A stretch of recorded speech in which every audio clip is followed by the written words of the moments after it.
Mateus capítulo 4, versículo 19, Jesus diz assim: e disse Jesus, diga comigo, e disse Jesus. Quem foi que disse, gente? Quem disse? Então vamos ver o que Jesus disse. Sigam-me e eu os farei pescadores de homens. No mesmo instante eles deixaram as redes e o seguiram. Sabe, nós começamos uma igreja alicerçada no discipulado. E por que eu digo que eu não abro mão disso? Porque, queridos, a pressão, ela é muito forte para a gente abrir mão. Porque o discipulado tem um preço. Vocês lembram quando Jesus fala, ele diz, olha, se vocês não negarem a si mesmo, vocês não podem ser meus? Vocês não podem ser meus discípulos. O preço do discipulado é o preço mais alto que o ser humano pode pagar, que é negar a si mesmo. Sabe por quê? Porque a gente quer viver de acordo com a nossa vontade, com o nosso desejo, com o nosso ego, sabe? A gente quer viver de acordo com o nosso evangelho, mas para se tornar um discípulo de Cristo, Jesus disse, ei, não dá para ser meu discípulo quem quer viver segundo a sua própria vontade. Ou você nega a si mesmo, ou você não é meu discípulo, a opção é sua. E se engana quem pensa que é fácil negar a si mesmo. O problema é que muitas igrejas estão sendo construídas em cima da vontade das pessoas. Faz-se de tudo para agradar as pessoas. Não pode falar disso, porque senão as pessoas vão deixar de vir. Então deixa eu te falar uma coisa. Eu já perdi pessoas aqui na igreja que chegaram para mim e disseram, pastor, eu vou sair da igreja, porque sabe, eu fico me sentindo constrangido quando o senhor fica falando de discipulado, e eu não concordo com discipulado. Eu digo, querido, que Deus te abençoe, porque eu não fui chamado para levantar uma igreja de acordo com que você ou alguém concorda. Eu não fui chamado para levantar uma igreja nem de acordo com que eu concordo, nem de acordo com que a minha mulher ou meus filhos concordam, muito menos de acordo com o que você concorda.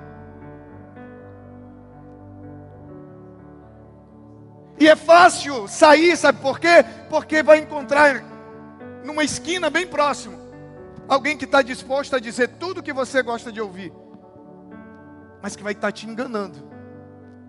E quando você descobrir que foi enganado, não vai dar mais tempo.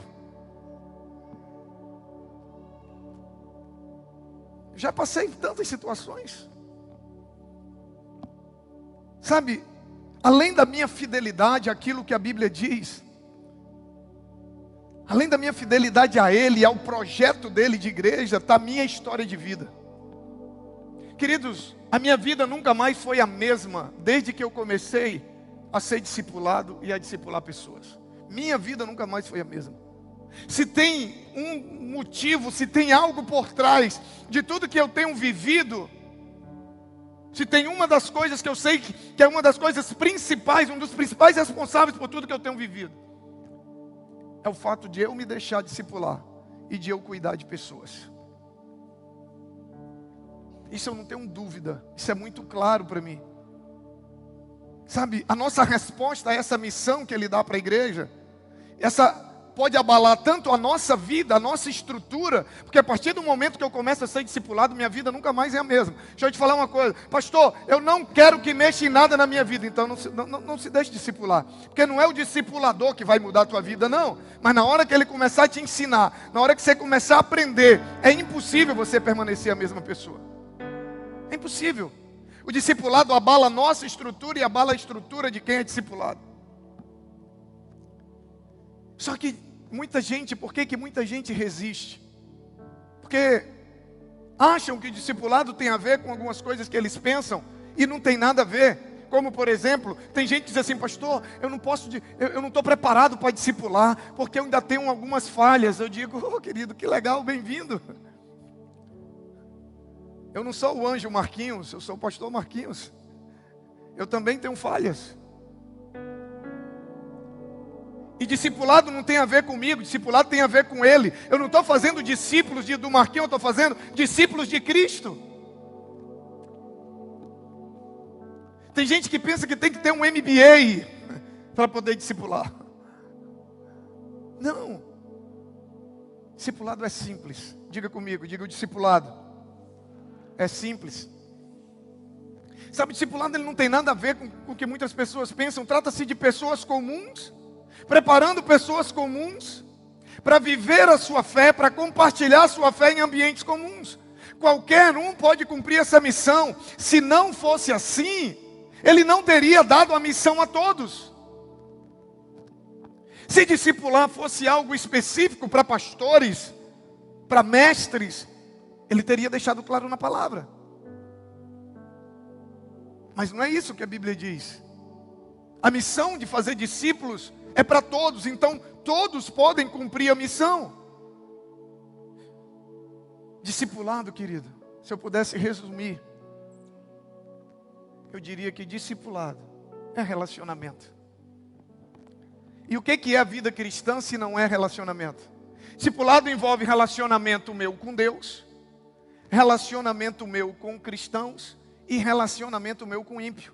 Porque o discipulado começa no ide. Quando ele diz ide, pregai o evangelho, ele não está mandando você ir pregar para quem já é crente, para quem já é cristão. Discipulado é relacionamento.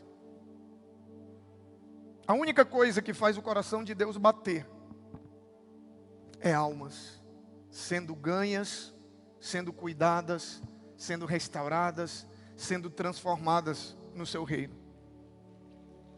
Apesar de toda a inovação que a gente vive, apesar de todo esse processo de atualização que a gente vive e que a gente sabe que é extremamente importante, o desejo de Deus não muda e não se atualiza. O desejo dele permanece o mesmo, de que nós permaneçamos fiéis à missão dele para nós como igreja. Talvez você disse, me enganei. Vim para a igreja preta, pastor de topete, com calça apertada, e eu pensei que o negócio aqui era solto. Trombou com a pessoa errada. Lamento muito.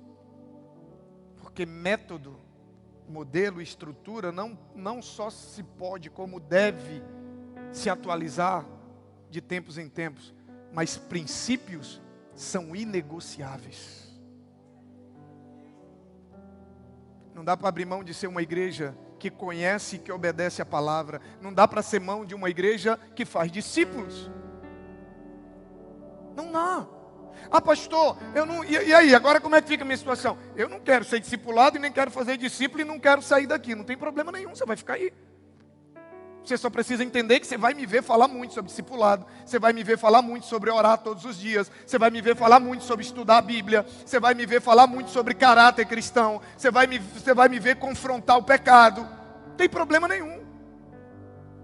Você não é obrigado a nada. Eu disse aqui na comunidade, ah, pastor, eu tenho que. Essa frase tem que não existe aqui. Porque não existe um relacionamento com Deus. Tudo que eu faço com Deus é por amor. Por que eu decidi viver aquilo que a Bíblia diz que eu tenho que viver como cristão? Porque eu olho para a cruz, e se você precisa entender mais, ter mais revelação da cruz, a programação da Páscoa vem aí. Quando eu olho para a cruz e vejo o que Ele fez por mim, é por amor, é por gratidão. E acima de tudo, porque eu sei que tudo que eu fizer de acordo com o que Ele me mandar fazer, vai ser bênção para a minha vida. Só por isso. Eu sei que há um preço a ser pago para sermos uma igreja genuinamente cristã. Eu já tive que resistir muitas vezes à pressão dos números, que nos tentam a todo instante, sabe, nos desviar da rota, para a gente se tornar uma igreja de eventos, para a gente se tornar uma igreja... Certamente, uma igreja lotada de pessoas descompromissadas com o Evangelho, sabe, certamente uma igreja que arrecada muito e que tem um caixa gordo, cheio de dízimos e oferta de quem não tem compromisso com a santidade e nem com o caráter de Cristo, ela é muito mais atraente do que uma igreja onde se prega, onde se trabalha a questão do caráter, sabe, do que uma igreja onde pessoas se preocupam com pessoas, do que numa igreja onde as pessoas estão sim preocupadas com a sua vida.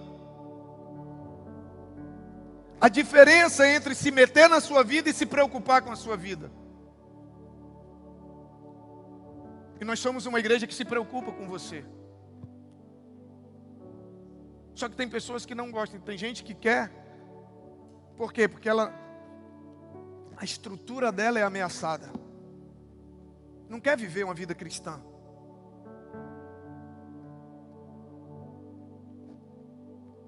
E para nós,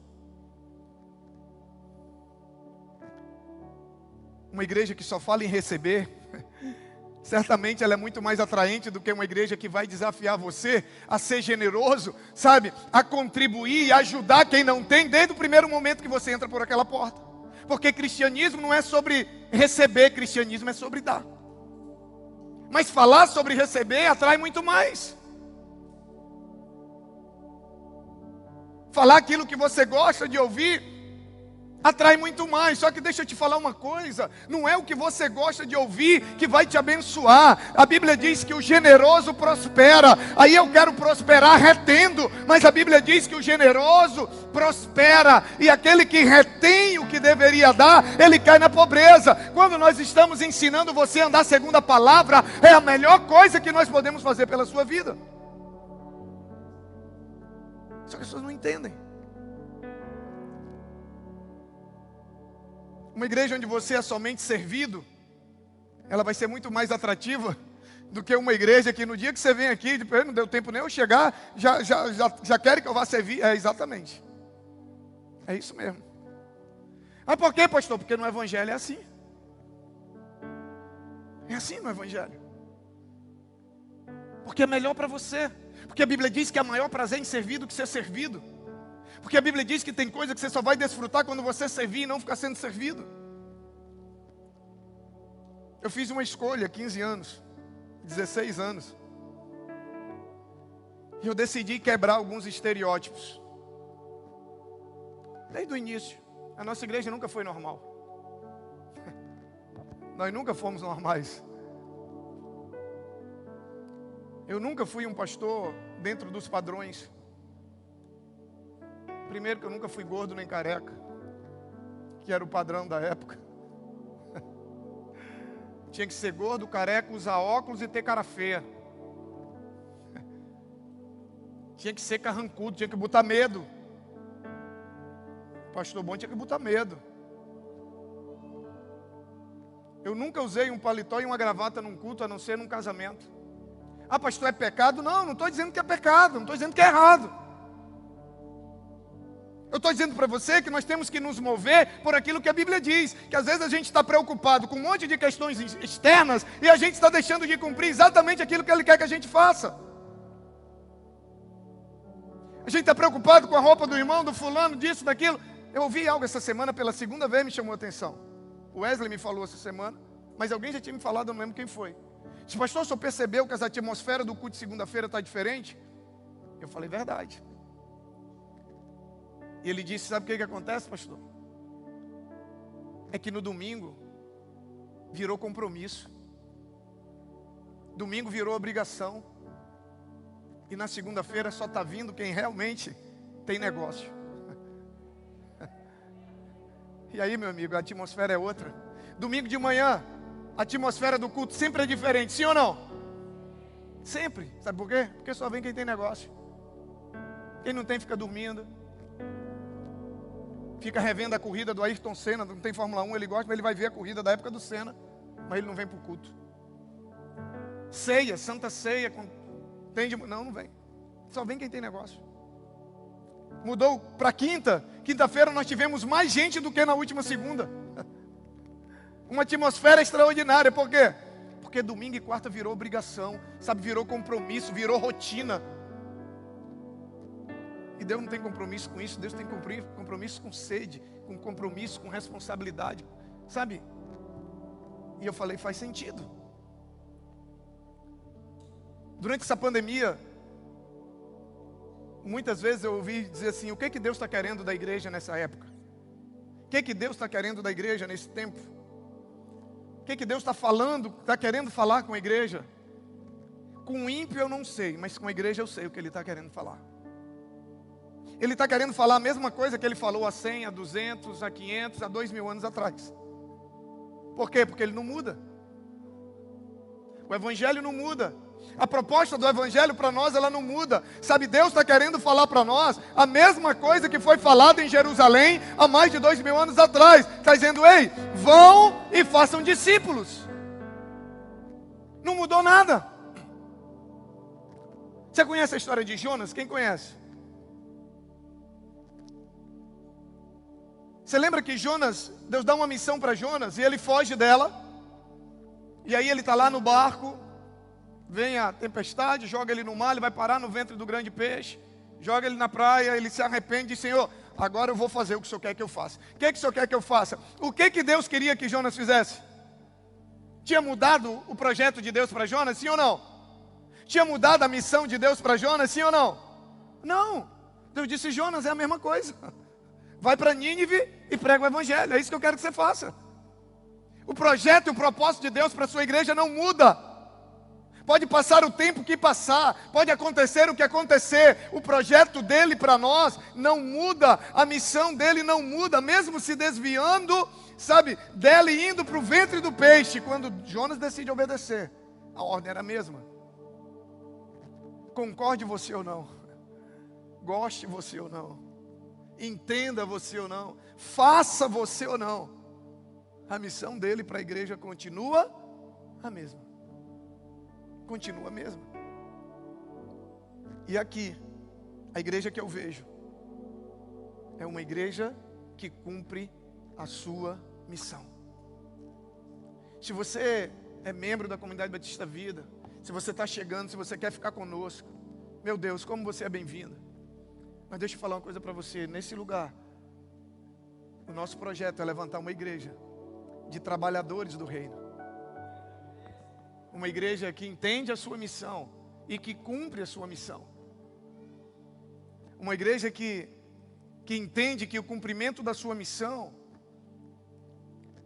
é no cumprimento da sua missão que está todas as promessas de Deus para a tua vida.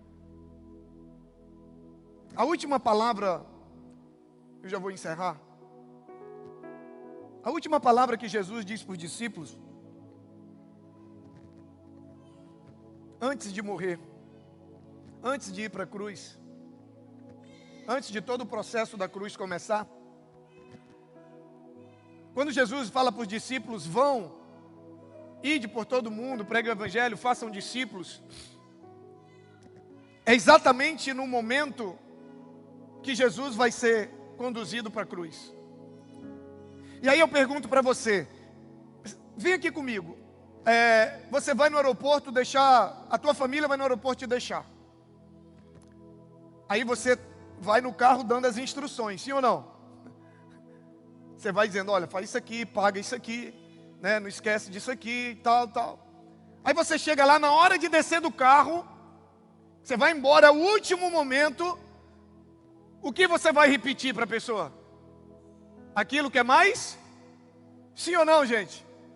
É que você diz assim, ó, ei, não esquece de buscar o dinheiro. Pode até ter dito algumas coisas para pagar, né? Mas de última hora, o mais importante, ele diz, olha, não esquece disso. A coisa mais importante é aquilo que nós falamos no último momento. A última coisa que Jesus fala para os discípulos, ele diz, olha, vão e façam discípulos. Ele dá uma comissão para os discípulos, um comissionamento. Ele diz, olha, vocês vão ser discípulos e vocês vão fazer discípulos. Sim, você pode dizer, mas Jesus curou, Jesus alimentou, sim. Jesus curou enfermos, Jesus alimentou os famintos. Mas quando você olha na Bíblia, toda a prioridade de Jesus era em fazer discípulos. E deixa eu falar uma coisa para você. Eu e você só estamos aqui hoje, eu e você só conhecemos o Evangelho porque Jesus fez discípulos. E Ele não fez apenas discípulos, Ele fez discípulos que fizeram discípulos. Porque o Evangelho só chegou até aqui porque ele foi sendo pregado de geração em geração. Foram feitos discípulos de geração em geração.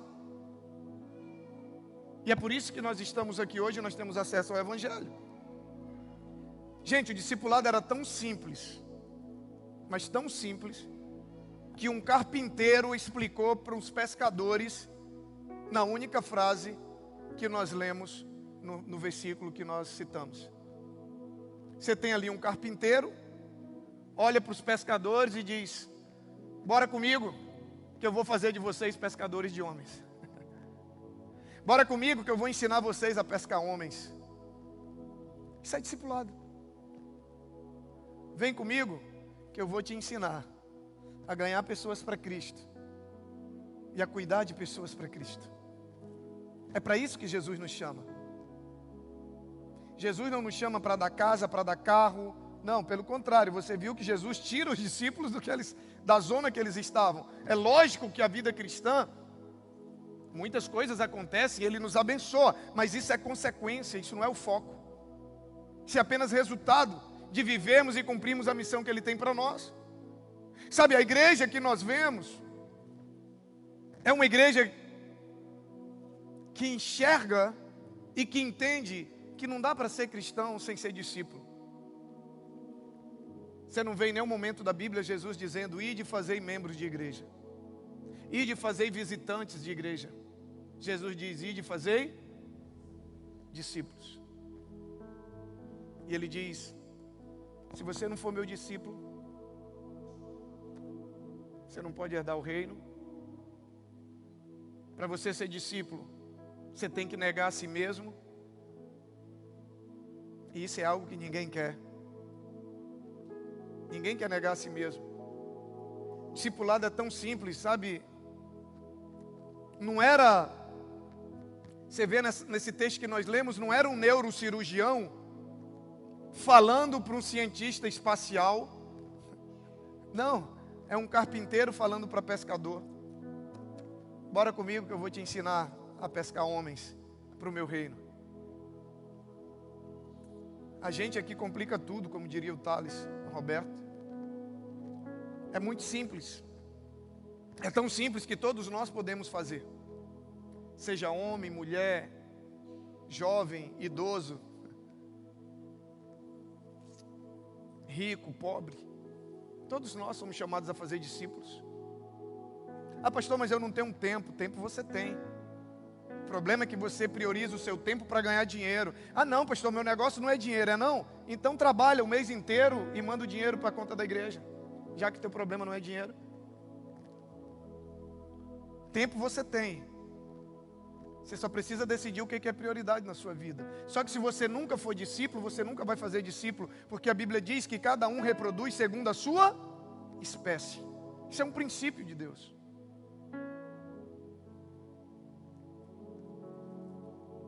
A igreja que nós vemos é uma igreja de discípulos de Jesus. A nossa missão, que está escrito na nossa missão de igreja, que nós vamos esmiuçar ela durante essa série de mensagens. A primeira coisa que está escrito lá é que nós somos uma igreja de discípulos de Jesus. Se você ainda não está sendo discipulado, você tem a liberdade de continuar sem ser. Você é livre. Mas eu quero dizer para você que tudo que Deus tem para cumprir e para realizar na tua vida está condicionado a você se tornar um discípulo dele. Ele não morreu na cruz por membro de igreja. Ele não vai voltar para buscar membro de igreja que bate o ponto, que cumpre tabela. Ele vai voltar para buscar discípulos. Fica de pé em nome de Jesus.